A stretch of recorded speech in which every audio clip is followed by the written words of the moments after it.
বৃষ্টির দিনটা শহরে অন্য দিনের মতো সাধারণ ছিল না। চারিদিকে যেন বৃষ্টি আর কুয়াশার চাদর মুড়ে রেখেছে শহরের প্রতিটি কোণ।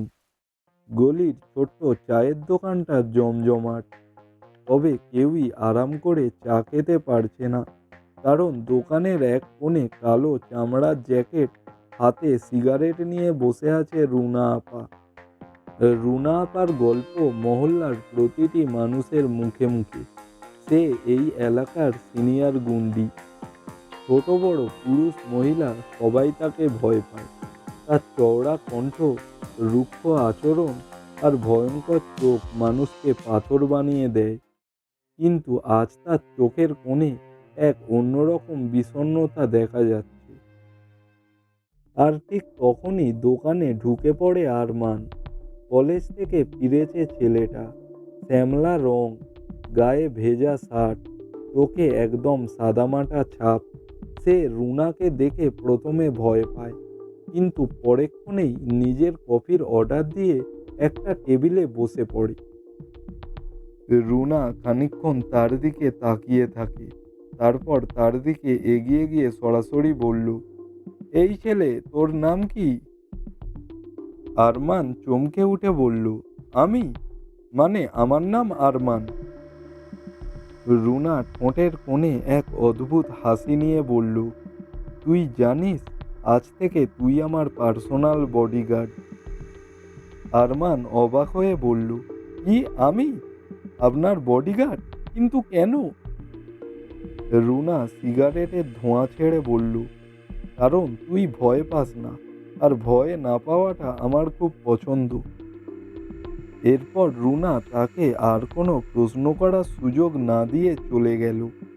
আরমান ভেবেছিল এটা হয়তো একদিনের ঘটনা, কিন্তু তা ছিল না। পরদিন সকালে রুনা নিজে তার বাড়ির সামনে এসে দাঁড়ালো। চল আমার সঙ্গে, বলল রুনা। আরমান কিছু বলতে পারল না। তাকে ধরে নিয়ে গেল বাজারে।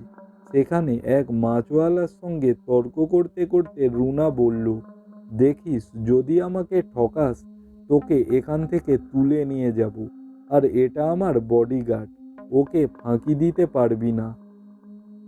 আরমান একটু থতমত খেয়ে বলল, আপা, আমি তো কিছু বলিনি। রুনা হেসে বলল, তুই চুপ থাক, তুই আমার সঙ্গে আছিস সেটাই যথেষ্ট। এইভাবে শুরু হলো তাদের সম্পর্ক।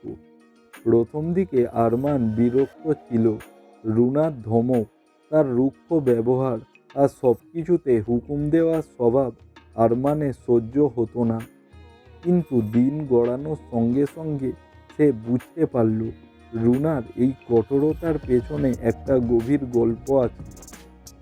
একদিন সন্ধ্যায় তারা ছাদের ধারে দাঁড়িয়ে। চাঁদের আলো পড়েছে রুনার মুখে।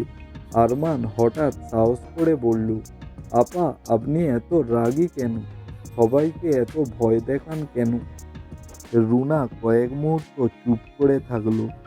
তারপর একদম সরল গলায় বলল, কারণ আমি জানি কেউ আমাকে ভালোবাসে না। ভালোবাসার মানে কষ্ট, তাই আমি নিজেকে শক্ত করে তুলেছি। আরমান চুপ করে শুনল। কিছুক্ষণ পর বলল, আপনার গল্পটা শুনতে চাই। হয়তো আমি আপনার কষ্টটা ভাগ করে নিতে পারি। এরপর সেদিন রুনা নিজের ছোটবেলার গল্প বলতে শুরু করলো।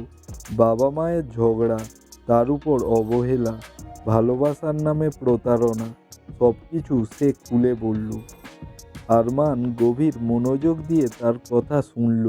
এরপর বলল, আপা, আপনার জীবনে কষ্ট ছিল ঠিকই, কিন্তু তার মানে এই নয় যে ভালোবাসা আপনাকে বদলাতে পারবে না।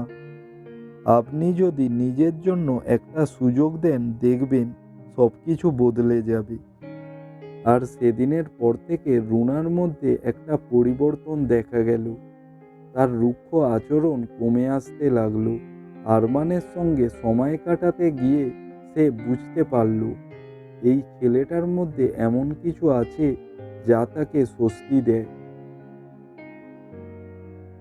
আশা করছি গল্পের প্রথম পর্বটি আপনাদের পছন্দ হয়েছে। যদি পছন্দ হয় অবশ্যই একটা লাইক করুন, সাথে আমাদের চ্যানেলটাকে অবশ্যই সাবস্ক্রাইব করবেন। আজকের গল্প আমরা এখানেই শেষ করছি।